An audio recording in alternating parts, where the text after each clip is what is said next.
That seems acceptable. Mm-hmm. Shall we? My nuts are acceptable. Your nuts are very acceptable, especially Your nuts when are they're more than exceptional. Oh, thanks, Dad.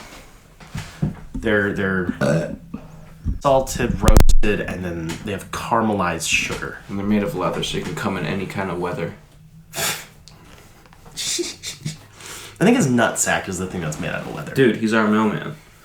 He's what? He's happy, he's gay, he can come twice a day. He's our mailman.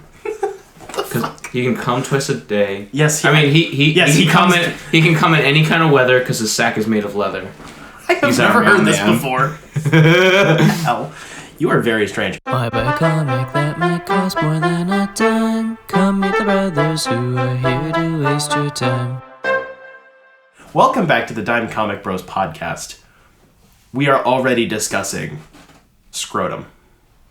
So, children beware.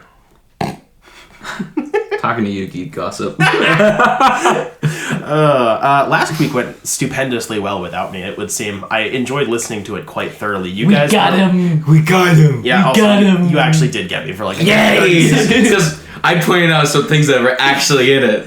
Oh my gosh. Yeah, no, so at first I was like, I bet they're pulling my leg. And I'm like, wait, did they could have conceivably watched it. They could have done it. And then... Which one of us sounded more like that we've actually watched it? I don't know, man. But once, when Jacob's like, yes, the Shredder looks like a butter knife. I'm like, yeah, okay, I call bullshit. You know why? Because Shredder's not in the movie. I know. That's afterwards. I'm like, wait, I'm pretty sure Shredder's not in the movie. He's like, that's where we get him. Dude, but imagine if they did twinkify Shredder. They probably could. Probably would. Would. They already made him a toaster in the fucking live action one. We don't talk about the toaster. Yeah. That's more like a can opener. We don't talk about it. Oh, yeah, he has like a can opener. Yeah, Swiss Army knife. I'm Jacob. He's Collin. He's Spencer. I am Collin. I am the milkman. We are here for the news. My milk tastes amazing. Give me a taste if it's so good. Fucking in the cup. Let's go. Okay. So we got some bad news to get out of the way. From Marvel.com, earlier this month, celebrated comic book artist and inker Dan Green passed away. With a career spanning more than 4 decades, Green's work brought some of the Marvel Universe's most beloved characters and stories to life for generations of fans to enjoy. Some of those works included Avengers, Amazing Spider-Man, Doctor Strange, Iron Fist, and Captain Marvel. Also, from TheHollywoodReporter.com, Arlene Sorkin, original voice of Harley Quinn and Days of Our Lives actress, dies at 67. Mark Hamill, who often recorded his lines as the Joker opposite Sorkin, also remembered her in a tribute writing. Devastated to learn we've lost the brilliant Arlene Sorkin, not just a wonderful talent, but a truly wonderful person. I'm grateful not only to have worked with her, but to have been her friend, sending my heartfelt condolences to her family and loved ones. Harley Quinn was intended to be a one-episode character when she debuted on Batman the Animated Series in the 1992 episode Joker's Favor, which introduced her as a henchwoman to Hamill's Joker. Paul Dini, Harley Quinn co-creator and Batman writer, was a college friend of Sorkin's and said he was inspired to cast her after being homesick one day and catching her on an episode of Days of Our Lives in which she played a Harley Quinn in a dream sequence. I thought about a character kind of like her persona at the time, which was the snappy, wisecracking blonde, Dini told The Hollywood Reporter in 2016. Big rip on this one. Big oof. Big oof. Big oof. Side note, when did Tara Strong take over the role? Because honestly, I've never heard of this woman. Yeah, we both thought it was just Tara as the OG. Because she apparently... She also voiced her in like the new animated series as well. Yes.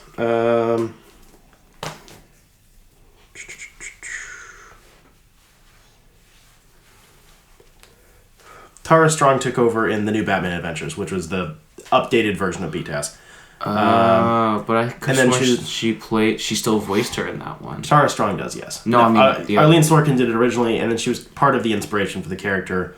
Tara Strong took over in the relaunch of BTAS, and then everything moving forward. Or most of everything moving forward. Arlene Sorkin also, I believe, voiced her in Arkham Asylum. Nah. Pretty sure. That's so weird. Yeah, but... 67 is quite young. Mm-hmm. That is very young. That sucks so bad. Yes.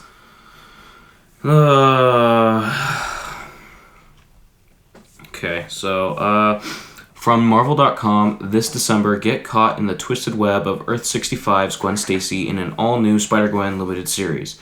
Announced last month at San Diego Comic-Con, the newly titled Spider-Gwen Smash... Really? Really? They had to say Smash? Written by Melissa Flores and drawn by Enid Shalom.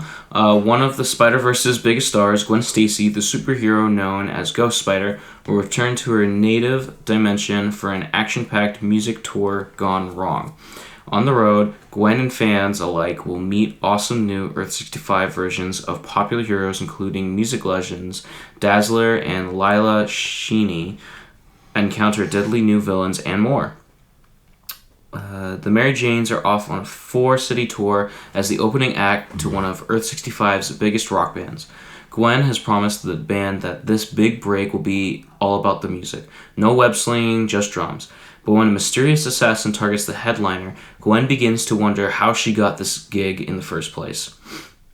I am having the time of my life writing this limited series, Fuller shared. Getting to explore Gwen Stacy's musical side as she goes on tour with the Mary Janes in her home dimension is an utter delight. Not only will the limits of Spider-Gwen's, aka Ghost Spider's, powers be tested against some unexpected new enemies, but so will her relationships. There isn't an escape portal to another world when things get uncomfortable inside a tour bus. I fucking hate the covers, a lot of them, especially the ones that like over-sexualize Spider-Gwen, because I love the original Spider-Gwen first trades. Yes. The art style is like... When you do something that good with a character it fits so well with, and then you never do it again, there's a huge fucking problem.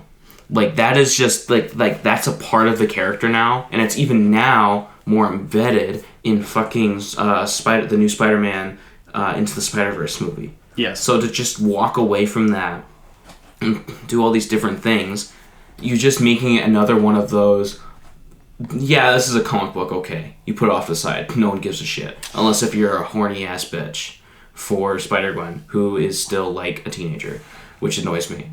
The third one there is by Peach Momoko, and that one is not sexualized at all.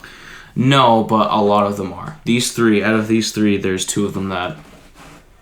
At least one that is intentionally sexualized, one that can be construed that way, and another that's actually a fair, I'm going to say, a fair title. Otherwise...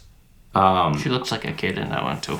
Yeah. Which is, if she's a kid, let it be a kid, you know? Yeah, I agree with you, but I do think it's cool to go back to Earth 65, because we haven't been there in a long time. Earth 65 is whose... Is that hers? Yes. Okay, yeah, in Earth 65... She popped out, like, when she first, came into existence, and she's been in all the Spider-Verse events and stuff, and it's just been, like, kicking around 616 for a while. Mm-hmm. So I think it's cool to go... back there to new material. There's you should go back there into her original art style. Go back to your own country. Get that, yes. Go back to your own country. Give us back the gay-coded color palette, please. Because that's what I want for Spider-Gwen. True. Otherwise, into the trash for you. Bye-bye. And this comes from a actual Spider-Gwen fan before any of the movies. So, I played D&D before it was cool. Exactly. This actually infuriates me.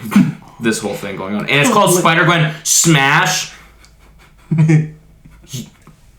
Is this written by, like, old people who don't know how TikTok works? You're telling me you don't know the connotation of Smash. Do you even know how TikTok works? Yes. Do you? It's run by China. From CBR.com, David Pepose puts Marvel's criminals in a new Punisher's crosshairs. This fall, a former S.H.I.E.L.D. Black Ops agent takes up Castle's mantle and embarks on his own crusade of vengeance. His name is Joe Garrison, and readers will meet him in the pages of November's Punisher #1 by writer David Pepose and artist David Wachter. CBR spoke with Papose about creating the new Punisher, the ways he's similar to and different from Castle, and people he's hunting, and the ones that are hot on his heels. I cut out all of the interview because it was really long. But this issue comes out on November 8th. I think I know why they're doing this, and I think it's cool. Because from what I can gather, having not finished all of it, the Frank Castle is either dead or in hell or something after the most recent run. Like I said, I don't know because I'm not done with it. So I think he's going to come back and be like, what the fuck are you doing? This is not what I was doing. You're an idiot. I'm actually fucked up and psychotic. You're just a piece of shit. I think that's what they're doing. Who's the Punisher right now? This new guy. This new guy. I think this new guy is they're gonna make him an example of what the Punisher is not. Yeah. And then Frank is gonna be like, "You stupid," because he's after having his shenanigans with the Foot Clan. I think he's out of commission right now. I don't know the specifics of it. I just know he's not currently not bumping around. He looks like a skinhead. That may or may not be intentional. We will see. Hopefully it is. Honestly, if they had the balls, that would be great. Harumph. Beans. From comicbook.com, Blade co-creator Marv Wolfman returns to Marvel for Vampire Slayer's 50th anniversary. What if Marv Wolfman returned to Marvel Comics to turn Blade the Vampire Slayer into a bloodthirsty vampire? 50 years after Wolfman and artist Gene Collin created the half-human, half-vampire Daywalker in 1973's Tomb of Dracula number 10, the legendary writer will ask the question, what if the Lord of the Vampires sunk his teeth into Eric Brooks, cursing him with eternal bloodlust? In celebration of Blade's milestone anniversary, Wolfman and artist David Cutler are teaming up for the one-shot What If Dark Tomb of Dracula number 1 this November. In 1972, I was a fledgling comics writer who mostly wrote short 2 to 8 page monster stories when editor Roy Thomas asked if I'd like to write Tomb of Dracula, my very first series for Marvel, and the book that would jumpstart my career, Wolfman said in a statement about the horror comic that pits the Prince of Darkness against vampire hunters and supernatural threats alike. So it is a real thrill now that 50 plus years later, Marvel asked me to once again dive into that pool with this very special what-if story and to bring back that great cast of characters that artist Gene Collin and I created so many years ago. Thank you, Marvel, for giving me the chance to play with my old friends one last time. So most of the What If Dark books have been hot trash, but this looks really fucking This kind of looks cool. This is cool. This looks cool. I'm a sucker. Marvel's been doing this a lot lately, where they'll bring back original creators or very influential people in a character's history to come back and do more stories, and it seems like a lot of those have been good. I'm also a sucker for old vampire stuff. Yes. So, speaking of, Blade is getting an omnibus pretty soon of all the old stuff, and I am so hot over it because it's really hard to get a hold of a lot of those. The trades are a mess because a lot of it wasn't Blade books yet. So there's a big fat omnibus for $100. I think it's out in October or something. For basically all of the old stuff before he started getting his own solo books, because you can still kind of get a hold of those, even though most of those suck, except the current run, which I am reading, which I will not talk about. I kind of want to watch Blade 1 again. Yes, do it. Spooky-tober is coming. Yes, I'm excited for Spooky-tober. Right now we are in September. I was gonna say scalding September, but that works too. Scalding September? It's still a little hot. Not really. We still get cold nights. Well, we get cold nights, but the middle of the day is still pretty hot. No September. No women. No women. No women. Touch my fingy. No hold hand. From Polygon. Yes, it is still. Yes. Okay. From Polygon. WandaVision, Mandalorian, and Loki are finally getting flashy Blu-ray releases. Ooh. All 4 of the seasons will get 4K UHD and Blu-ray releases and come in special collector's edition steelbooks. The release dates for all 4 is Loki Season 1, September 26. WandaVision, the complete series, November 28th. And The Mandalorian seasons 1 and 2, December 12th. I want The Mandalorian on Those Blu-ray. are more expensive too. I left in the prices. So Loki, Mandalorian season 1 and 2 are $55 a whack, and then WandaVision's $46. Very odd. pricing wise. I don't care about the steelbooks. I just care that we're getting physical discs for the Yeah, I don't care because, steelbooks. like I used to be into that, but it's more just it's been years and Disney refused. Like, they've been pulling original series off of the service, like Willow, and it's like no disc. Okay, Pirate Bay, here we go. Like we need. I need the physical media. Streaming sucks, etc., etc. So that this is cool. Give the crab his physical disc, yes. What the fuck? Give the crab his physical, yes. I'm going to start this out by saying Screen Rant's website is awful. It is covered in clickbait like a wild animal is covered in text. But they had this to report. Marvel's Universe Exploding New Series GODS, all in capital letters with periods in between the letters, is its cosmic House of X. Marvel has released a number of new teasers for Gods, the new comic series co-created by Jonathan Hickman, the original architect of its most recent X-Men status quo. While Gods remains somewhat shrouded in mystery, the ambition is obvious with a slew of new characters, designs, and ideas. In a comics landscape where familiarity often triumphs, this series promises to shake things up and change the very structure of the Marvel Universe. Written by Jonathan Hickman and illustrated by Valerio Schiti, Marvel is clearly hoping that Gods replicates the success of Hickman's previous epic, this X-Men dual miniseries House of X Powers of 10, which was revolutionary not just in plot, but in how it facilitated week-to-week fan discussion. Teased at San Diego Comic-Con 2022 before being formally announced in March 23, Gods is, along with House of X Powers of 10, one of two stories Hickman pitched to Marvel when he returned after hiatus following 2015's seminal Secret Wars.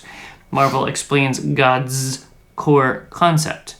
The highly anticipated saga will bring to light an eons-old conflict between the powers that be and the natural order of things, two opposite factions that serve the familiar omnipotent forces of the Marvel Universe, such as Eternity, Infinity, and the Living Tribunal.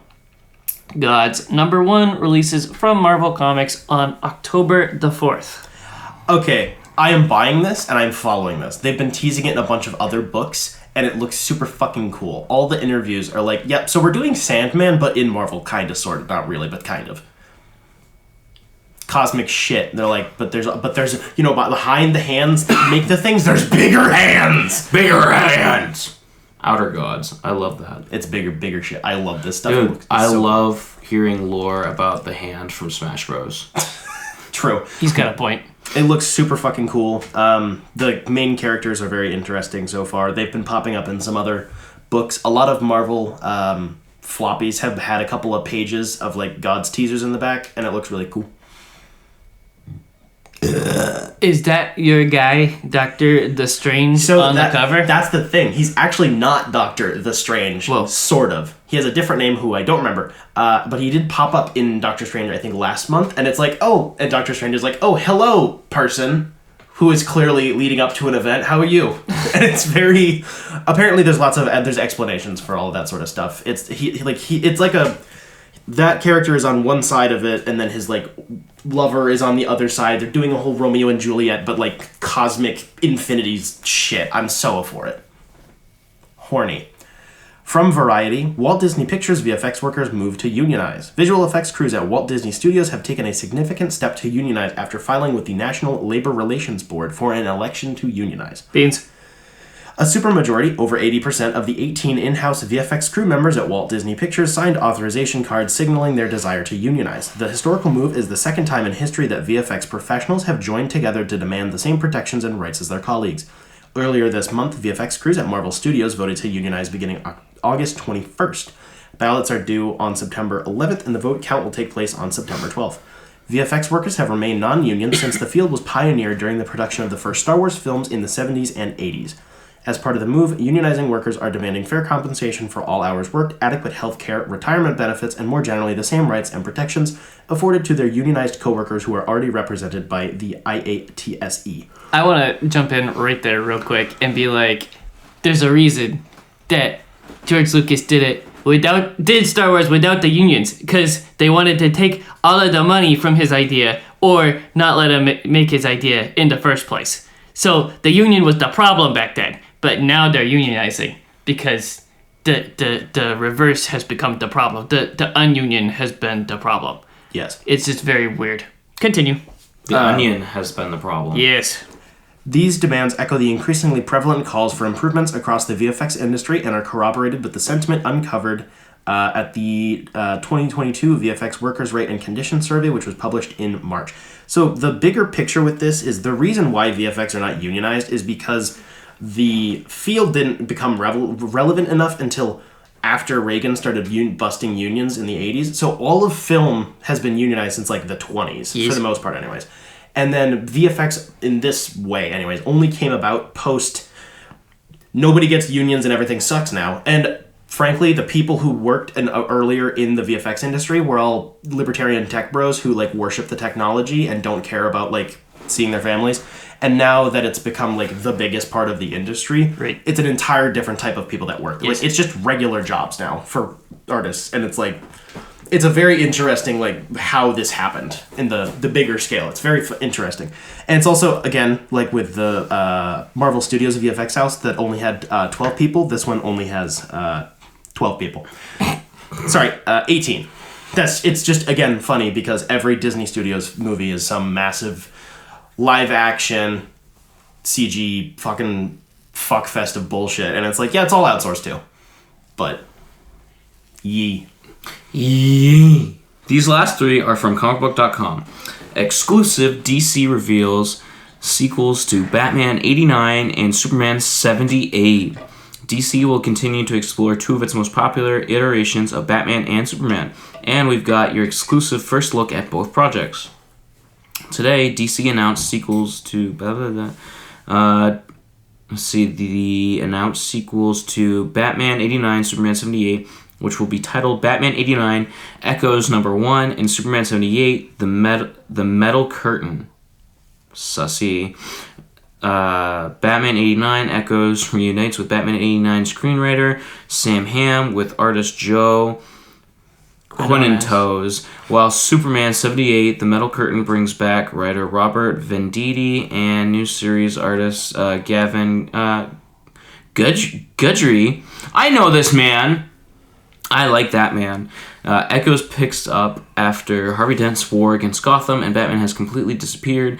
That causes the citizens of Gotham to take on the crime of the city themselves, and as the injured start to stack up, everyone is wondering what happens to the Dark Knight. Over in the Metal Curtain, Superman is settling into his life on Earth, but what he doesn't know is that a piece of his home might have landed somewhere else on Earth. So there's a lot of fucking just saying 89, 89, 78 in this. So Batman 89 Echoes number 1 on sale 11/28/23. Superman 78 The Metal Curtain number 1 on sale 11/7/23. So very soon. This seems pretty cool. That cover is the next story. Yeah. Yes. It's cool that they were received so well that they're getting sequel series and they're keeping 3/4 of the original teams. Settling in on his life on Earth. I think it's gonna be a Supergirl thing. I have a feeling.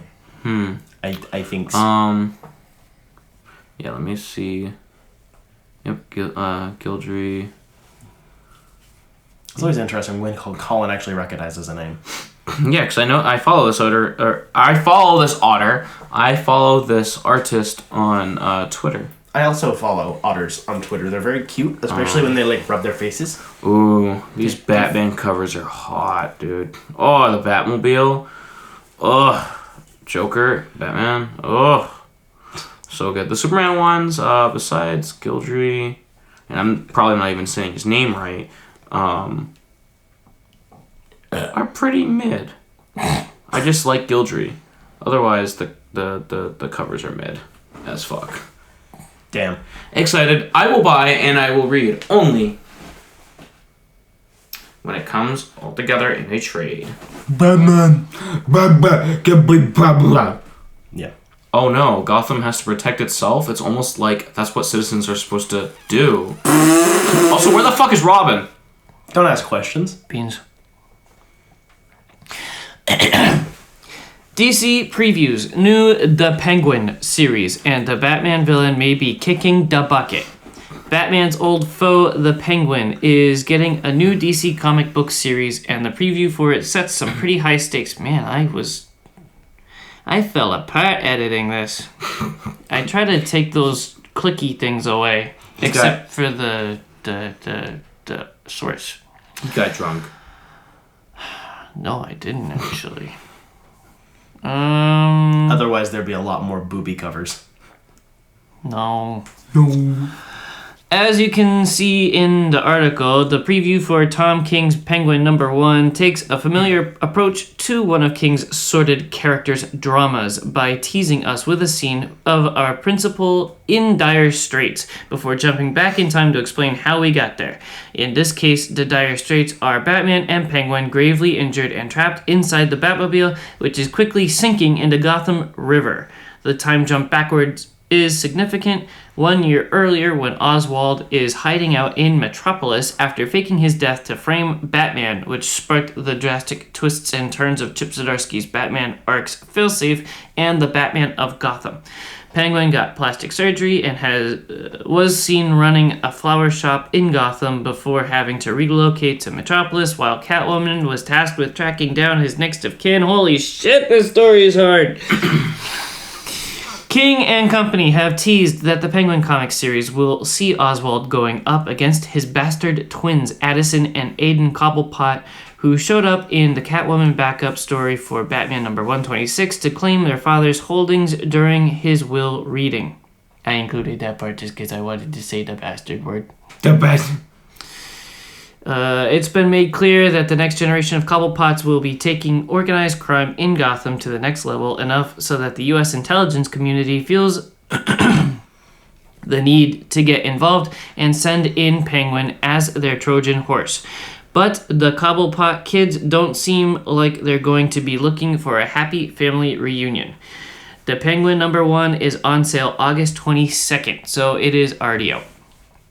He's doing Penguin, but The Godfather. I'm so up on this. It looks really good. The interior art is super fucking shiny and shit. Wow. Mob stories and shit. Wow.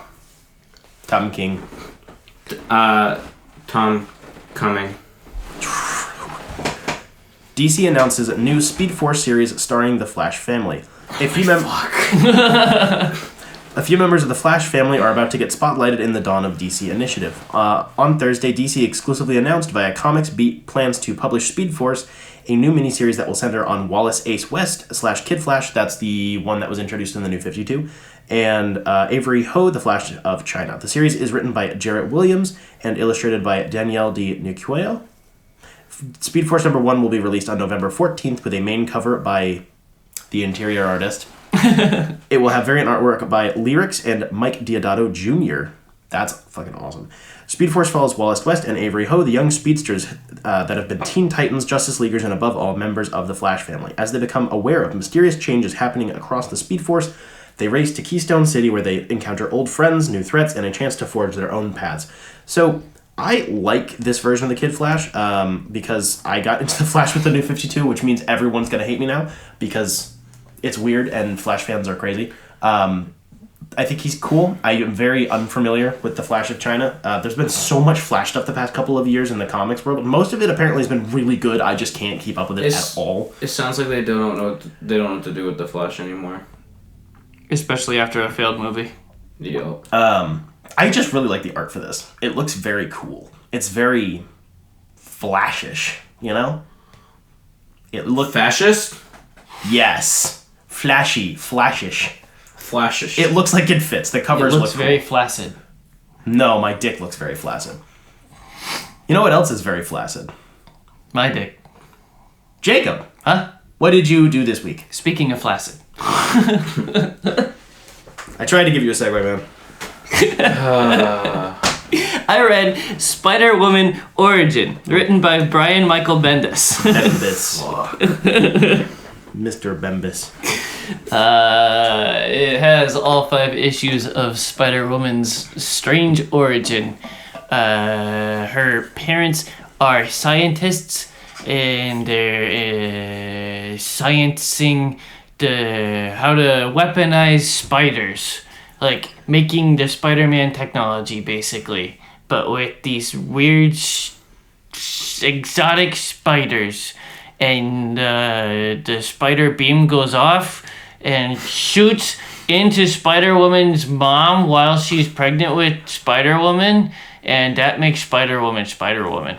This? Her origin's fucking crazy. So she's been Spider-Woman... But, like, her powers aren't even spider-related, are they? Oh, they talk about that. She has weird zappy powers. Yeah. She goes... bleh, with her hands.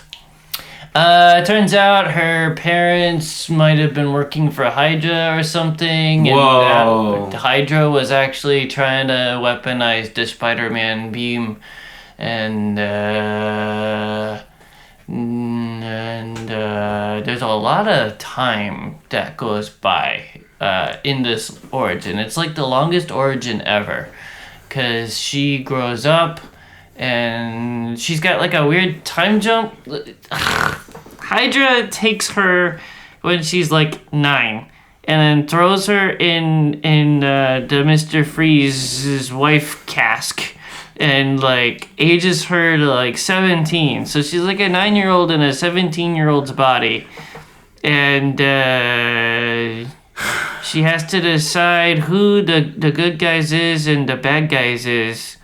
And this was a mess. Spider-Woman's one of those characters where Comic Drake will just make a video about it and be like, this is the most weird-ass, fucking crazy convoluted origin story. And it's not even good. There's so many plot holes in it. In 5 issues. Like, how hard is it to just write an origin story? Apparently it's really hard. Bendis is such a weird guy. He's super... Either he'll make, like, the best thing you've ever read, followed up by, like, the worst thing. You'll notice I went from my flaccid segue to it's really hard in that review. Thank you. Now I'm hard. Thank you. So, It looked okay, but there was really nothing to write home about. I don't know. I was not impressed. I got it from my magical library app, which is not code for pirating, I swear. I actually do have a library card membership. So I read it for free. this gives off the same energy as, I know she looks like she's 5, but she's actually 3,000 years old. Yeah, it does. Then why does she look like a 5-year-old? Because looking like a child's hot. Yes. Ew. She's still a minor. It's really weird. When Yeah. she comes out of the Nora flat cask. And also she stands naked in front of a bunch of Hydra dudes That's weird. when she comes out of there. So yeah, it was really Yeah. weird and not good. Speaking of naked, Ooh. I watched the movie, the 2013 movie, The Necessary Death of Charlie Countryman. What? Yeah, I knew you wouldn't know what it is. Starring Shia LaBeouf and Mads Mikkelsen. Ooh. Mm-hmm. I bet they're gay lovers in this movie. Nope. Damn it! It is a love triangle, though. This movie follows Charlie Countryman, whose mother just passed away, and he goes to Bucharest because the spirit of his mom told him he should do that. And he's trying to find his way through life, and he's like, wow, I hate all of life, and I want to feel something. Goes to Bucharest, and on the plane he meets this man, and he talks to him about all these things that he's loved and lost in his whole life, because they get on the subject of his mother dying, because he's a Romanian guy who's going back home to Bucharest, and he's asking him, like, why are you going there? Don't you mean Budapest? And he's like, no, Bucharest. And on this plane ride, they both fall asleep, wake up. Shia LaBeouf's character, Charlie Countryman, wakes up to find the Romanian guy dead. And on the rest of this flight, the Romanian guy's dead body speaks to Charlie Countryman, telling him to say something to his daughter, because he was bringing a gift for her. And so then he meets his daughter, named Gabby, played by Evan Rachel Wood. And she is this hot, kind of emo, short-haired Romanian girl that he is slowly falling in love with. But there's a twist. Her husband is back, ex-husband, and he is like a gangster dude, and he is played by Mads Mikkelsen. So Charlie Countryman is trying to get his. He's basically just moving. He moved to Bucharest just to live, because his whole life he's never done anything. And then he meets this girl, and he finds himself in the predicament of this. And there's a lot of weird stuff that happened to this, like when they're driving, they're following the ambulance to the hospital, and the two guys in the ambulance are like getting high as fuck, and then they get into a car accident, and then the dead body of her father like flies out of the ambulance and like goes right onto the road. And to like help her like not get terrible images in her head, they get off on the side of the road, and he makes sure like she gets nowhere near the body, because you don't want to see that, you don't want to be near that. And what his dead mother said to him, the spirit of his dead mother said to him, is that like you got to think of something, like replace the bad memory with the good memory. Because he's like, Charlie Countryman talking to his dead mother, he's like, I just have this awful image of you, and I just can't deal with that. And she's like, replace it with a good memory. Just erase it, and then remember all the good times that we had, and just keep that there. And so he taught her that, and blah blah blah. And it's actually a really fucking good movie. Wow, how did you get onto watching this? I will never tell. Fuck you. Yes. He accidentally found the porno version and was like, actually, I want to see the real version. Fuck. No, I just found it. And Weird. yes. I find this very suspicious. My next topic will explain how I found this. Oh gosh. This was actually a really good movie, and I really liked it. The premise sounds funny, but it's really emotional, and you gotta watch it. Trauma.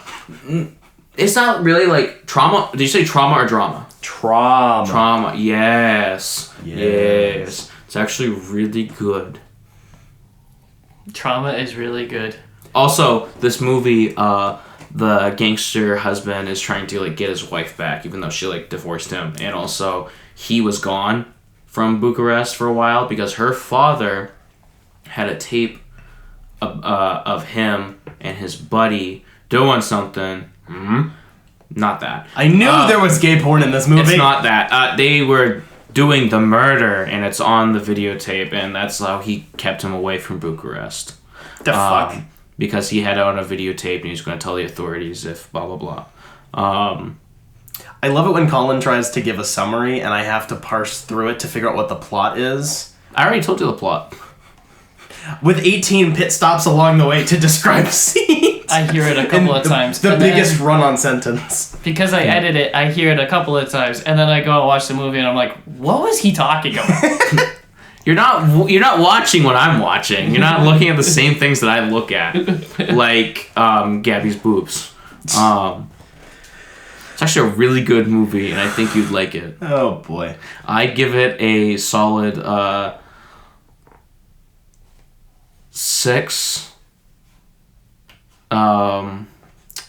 6 donuts out of 7 Shia LaBeoufs. okay. 7 Shia LaBeoufs. That's a lot of wife beating. I don't like that because he's trying to fucking get himself together, okay? So fuck off. Leave my Shia LaBeouf alone. He raped a woman. Leave my Shia LaBeouf alone. Wow. So, In contrast to that, I watched something much more up Collin's alley. I got to watch Teenage Mutant Ninja Turtles Mutant Mayhem because I'm cooler than you, and I'm cooler than you. I watched it too, obviously from last recording. Yeah, shut the fuck up. So it's another reimagining of the Twink Shredder. JoJo Pose. Oh my gosh, yes, Twink Shredder. It's another reimagining of the origin and first escapades of the Teenage Mutant Ninja Turtles. It is an animated film, heavily inspired by the animation styles of Into the Spider-Verse and other projects like that. Blah, blah, blah. This is like certified hood classic, banger. This is so fucking good. It's Certified Hood Classic. It's old meme. And this movie is also full of old memes, and I really like it. It's a very straightforward plot. It's just about mutants and being all like, wow, but what if the humans suck? And then the mutants are like, but what if we kill the humans? And then the turtles are like, that's bad, actually, don't do that. And then they fight. It's very straightforward. There aren't ninjas in it. There aren't Foot Clan. There's no Shredder. It's just about mutant shit, which is great. That's why it's called Mutant Mayhem. Yeah, I know, right? Get a fucking break from all the ninja shit for 5 minutes. I'm glad you're here to explain the title to him. Mm-hmm. Thank you. The What's wrong with ninja shit? Nothing's wrong with it, but That's that's literally the what they are. So my review, which hits on most of my high points, Mutant Mayhem is a series of more convoluted in real life decisions that have to work in order for the movie to work, and somehow it pulls it off. They have child actors as the teenagers. They have a stacked celebrity voice cast as the mutants, all who have like one line and do nothing in the movie. They're just there to put a name on the poster, but they don't detract from the movie. It is in a really crazy animation style. It's an animated movie in this current market right now, which is not a good bet. It's written by Seth fucking Rogen, which is very polarizing, I guess. Some people really like his stuff. Me. Some people really don't. I get it. And this thing is somehow insane. Like, there's no way that they made all these decisions. Like, cosmically speaking, all the planets aligned in one row for this to work. It's not reinventing the story wheel. It's not as emotionally resonant as Into the Spider-Verse. I don't care. The animation is stunning. The camera work is flawless, and the vocal performances are astounding. The comedy is hysterical. Every single joke made me laugh. And there's just enough cringe to remind you that these are dorky-ass 15-year-old children. Multiple instances of, like, guys, you shouldn't actually do that thing. That's kind of dumb. And then they're like, yeah, but we're going to keep doing it. Like, so much of this movie is just focused on them being kids in a good way. They're pathetic and dorky, and I want to punch all of them in the face, and I love them, and they are my perfect little baby boys. Because you want to squish them into a small cube. Because they're so fucking stupid. They're just speaking in meme and TikTok language all the time. But it's not cringe. It is cringe, but not in the way that like makes me want to leave the movie. I don't understand how they wrote this thing. Ooze. Yeah. It rolls off the tongue better. Yeah. I don't understand. Apparently a very large amount of their lines were recorded all four of the teenagers would get in one room, and a lot of this was them riffing, and it's the chemistry is fucking off the charts. They're all just... No wonder you just have all of the stupid memes, because it's just literally the kids hanging out. Yeah. They're also younger than, I think a couple of them are younger than the age of the turtles they're playing. They're like 13 or 14, I think. Don't quote me. Which means that they're able to age into these characters really well. This is the only Ninja Turtles anything where they genuinely feel like teenagers. 2012 had a little bit of that. They felt more like babies. And the 90s movie and 2003 series are my favorite Turtles things, but they don't feel like teenagers. No, those are full grown. Those are grown-ass men. Those are grown-ass men. They're just man babies. Yeah, they're college dudes who have like man caves and they're living the bachelor life. Yes. Where like 2012 didn't. Those guys felt like they just got out of high school. I guess maybe into like college, but even when they talked about some things, it just didn't seem like they sounded like kids or teens or young adults, but they also talked like they were adults because they're written by people who don't know how kids work. Yeah. The pacing is a little rough. There's a lot of whiplash between like the pacing of scenes and the general plotting. And I don't care for the Leonardo and April romantic subplot stuff. I'm tired of April getting paired off with a turtle. Yep.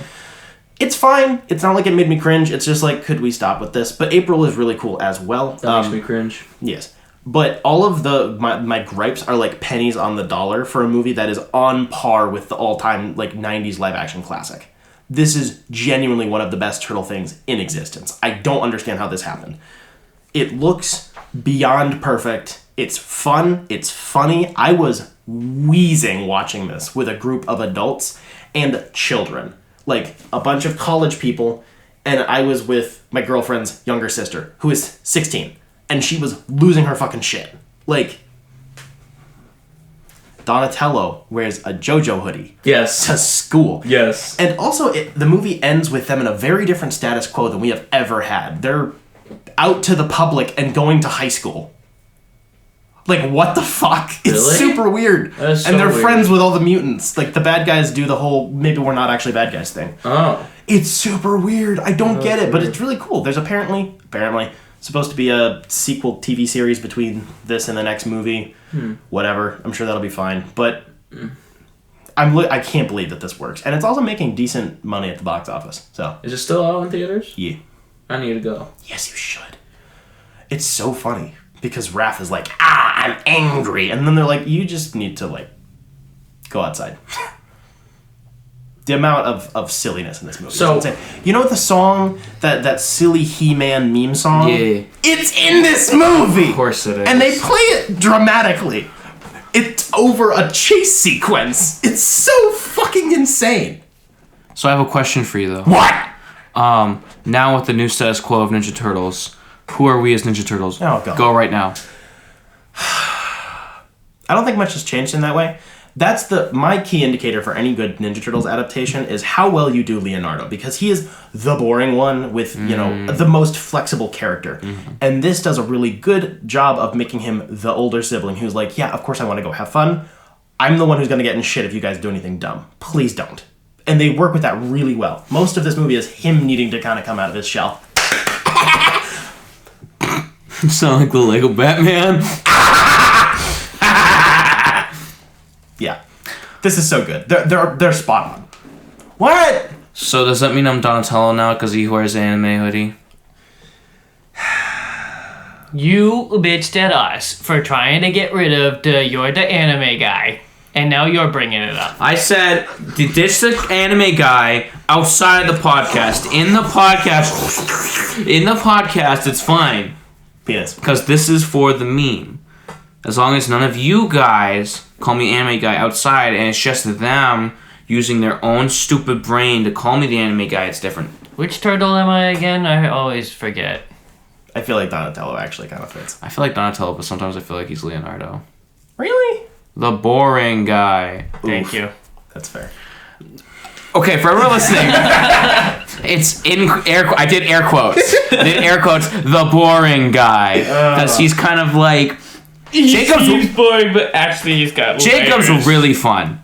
I love Jacob. But also, like, from outsider's point of view, you can't really tell much because he just doesn't want you to see much until he takes his dick out. Don't talk to me. True. Yeah. Just let me take my dick out. You guys need to watch this. It's hysterical. We will. We should, if you guys don't watch it in theaters, we should just hang out and watch it because it's super fucking fun. You want to go on a date?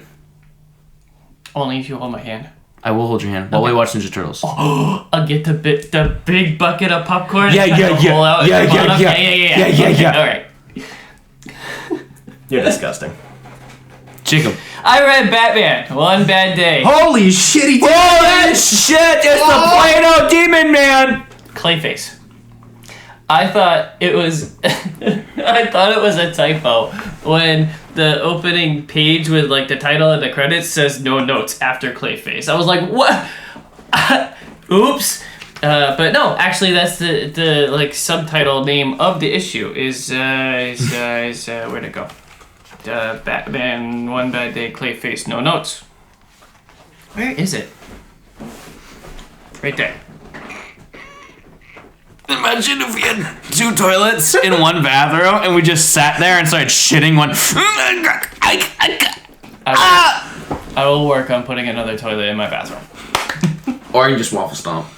I have to clean that. Fuck you. You have to clean that? Yeah. I work in a place with locker rooms. They waffles? I should have known. Yeah, people waffle stomp. Colin's face is perfect. He's forgotten that it's a real thing that actually happens. You know how there's like so many things in like that we joke about that aren't real? Like most people won't eat cereal out of a woman's asshole, right? Well... You're talking to the wrong guy. He's literally done that. Yeah, literally yesterday.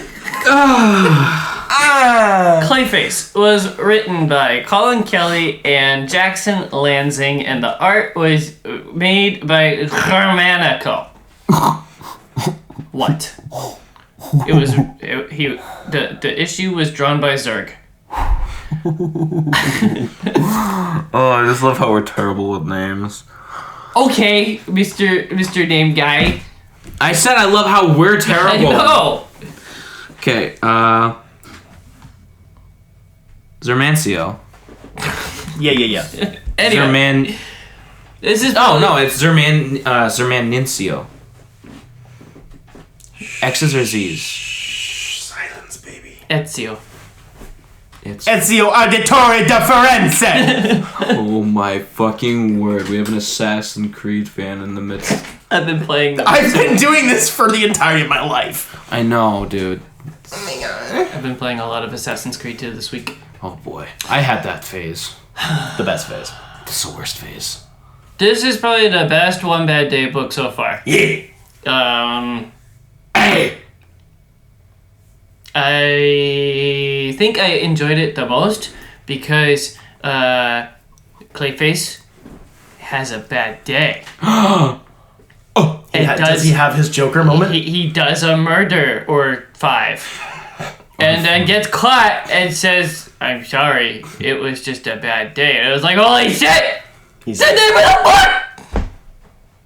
I really like the sequence at the end where he's like running away and Batman is just like actually having pity on him. This book is so good. This book was really, really good. It investigates Clayface's actor side of his character a lot more than I've really seen. Most of the time, I mean, I think in the animated series they had it a little bit, but most of the time Clayface shows up, he's in his clay form, and he's like, basically the Sandman from Spider-Man. It's just like, oh, he does any shape. He's boring. But this was really good. I liked. $18 hardcover. Would recommend. 5 out of 5. I think Sandman's actually. So you compared Clayface to Sandman. I compare Sandman to Clayface because I think Clayface is more interesting, visually and story wise, anyways. The point was that they have the same ish powers, and people just use Clayface as like, oh, he can turn into a dumpster or he can turn into a car. I would get in that car. This looks so good. It's so good. Have you not read this one? I've only read like 2 Bad Days. You should read this one. I know, I will. I'm gonna get it collected. This Not collected, but like the thing. The Stupid. thing. That is legit like tied as my favorite. It's so good. What was your other favorite? I think Riddler. Ugh. I have 2 left. Riddler was like my favorite. We know. Bane and Ra's al Ghul. I like Bane a good bit. Bane is next. Ooh, wait, is Bane the one where they do... Don't tell me! Stop! I'm not gonna actually fucking spoil it. They do like the panel side by side and it's like a parallel. Is that the one? I don't remember. Is Bane actually the one where he dies in the end? No! Fucking weird. I watched a new favorite movie of mine now. Oh boy. In April 1945, the Allies are making their final push in the European theater. A battle-hardened army sergeant named Don Wardaddy Collier, played by Brad Pitt, leading a Sherman tank and a 5-man crew, undertakes a deadly mission behind enemy lines. Is this Fury? Hopelessly Yes. outnumbered, outgunned, and saddled with an inexperienced soldier, Logan Lerman, in their midst. Wardaddy and his men face overwhelming odds as the move to strike at the heart of the Nazi Germany. I watched 2014's Fury. Dude, this movie is another certified hood classic. This is a banger. This is a fucking banger, dude. I almost cried. Yeah. I almost cried You'll notice how he Twice. didn't. Shut the fuck up. I did it. I almost cried. Shia LaBeouf ripped out his own tooth for this, which is a Dude, little retarded. It But is retarded, but He is retarded. he looked like. So the acting is the most phenomenal. I'm gonna start. strungly guy. First off, I'm gonna start off with I really liked Bible, which is played by Shia LaBeouf. At first, I really liked him because he's just this. First off, there's the whole he's a Christian in this like place in the time in the world where it's like this is not like no Christians survive here or no one stays a Christian or whatever because you see all these horrors and it's like how can you believe in God and bullshit like that and like. Obviously, not to that extent. I can't relate. But to the idea of being a Christian in a place in your heart or a place in the world or a place in people where, like, most people wouldn't stay Christian, you know? And to see him, that was like okay, I can kind of relate. And also, the acting was crazy because he just looked like he was constantly like he was about to cry. Constantly, he had his eyes were watery and they were like glossed over. Apparently, War fucked him. he did the stupid method. I didn't shower for 3 weeks every time we filmed bullshit, but he looks stinky. Yeah, he does. And then of course we have this is just like a packed roster. We have Brad Pitt, War Daddy. War Daddy was great. I like how they didn't overdo the whole like I'm in war, I'm going to go off and cry. He had one scene where he like was holding back a panic attack and then found a place to do it because he's the leader of these guys. He can't show weakness. Leaders in that type of position, they can't do that or they're going to lose everyone. So he went off somewhere and cried. We have the main kid who is the dumbass who let a bunch of people die because he's like, but that was a kid that killed those guys. Yeah, he fucking killed them, and he's going to kill you too. So it's War Daddy abused him and was showing him that he needs to kill people because they're Nazis. Then we have the Punisher. I can't remember his name. John Bernthal, and I can't remember his like character's like name in this either, but. He was rough. He pissed me off, but then there's times I liked him because he told the kid that he's a good person and he doesn't think any of them are good people, but he's a good guy, and I liked that. And then also another one of my favorite guys. He played in the End of Watch. I can't remember him. Michael Pena. He was great.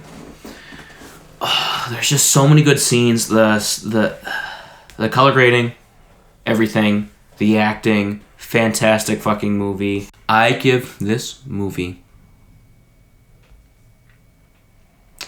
7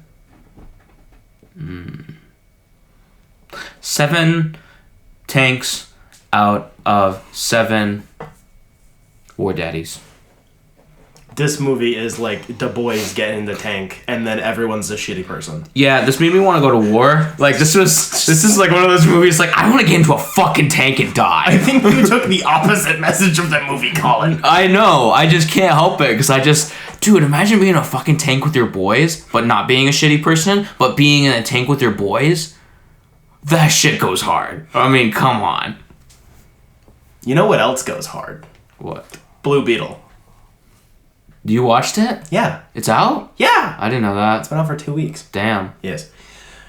Sometimes a solid flick is all you need to be. The stunts and fighting sequences are well handled, if fairly minimal. The practical effects and costuming are immaculate, and the chemistry is legit. The world building is very vague, but substantial enough to satiate my curiosity. And the use of the Blue Beetle mythos is very well handled. The body horror, while fairly minimal, is a very appreciated touch. It's a lot more goofy than I expected, but a lot of the jokes land, and the actors were clearly having the time of their lives on set. The social commentary surrounding class and race dynamics are present and clearly form from a common place of pain for the people involved, from the screenwriter and the director and the actors. But it was a bit too surface level for my liking, especially when paired with the extremely over-the-top tone that the movie has.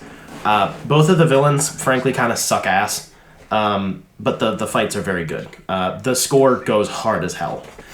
So this movie was about what I was expecting. The reception it's been getting has been fairly warm. It's not perfect. It has some pretty big flaws. It does suffer from... This was probably supposed to be a streaming movie. It has a bit of a chintzy bit for the VFX, but the sets are good when they're present. The costume is insanely good looking. The nanotech looks fantastic. The family dynamic is done really well, and it leans in on that pretty hard, which I appreciate. The score goes so hard. The theme is so good. And this movie is really good at... Is it in the DCEU? Is it in the DCU? We don't know.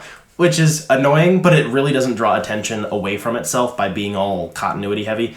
It acknowledges other characters exist, and the timelines are all weird, but it's set in its own city, made just for this, and you could do whatever you want with it. It has sequel bait, which I think is interesting, because Ted Kord, Blue Beetle 2, is missing. I think it sets up a really cool dynamic. And also, the actor that they definitely used as, the model for, paintings or the costumes or whatever for Ted Kord Blue Beetle is, what's his name? But is his lesbian lover Booster Gold there, too? No. Oh. No, there is no Booster Gold in this movie. Fuck. You know the guy that plays Ted Lasso? No. Damn. Who's Ted Lasso? This motherfucker doesn't know what Ted Lasso is. I mean, I'm right Sounds there with familiar. him. God damn you people. What do you mean Whatever. about you people? You people. Whatever. The actor that they definitely didn't actually officially use but want to use for Ted Kord Blue Beetle, I think is a really good pick as well. The chemistry is good. It's very fun. It's very funny. The biggest thing that I like about this, other than the fact that, some of the fights are pretty cool, is Big anime sword. Yes, big anime sword. The thing that I like the most is that he's not a high schooler. He's 22. He's out of college. And it's such a weird thing to get attached to, but I'm so tired of the, high schooler superhero origin. And Jaime Reyes is a perpetual high schooler or college student in the comics. He's a young superhero, but this actor does not look like he's 17. He looks like he's in his early 20s. Let him be in his early 20s. This is polarizing from his last review. I know, especially because his favorite superhero is the Spider-Man. It is. No, it's not.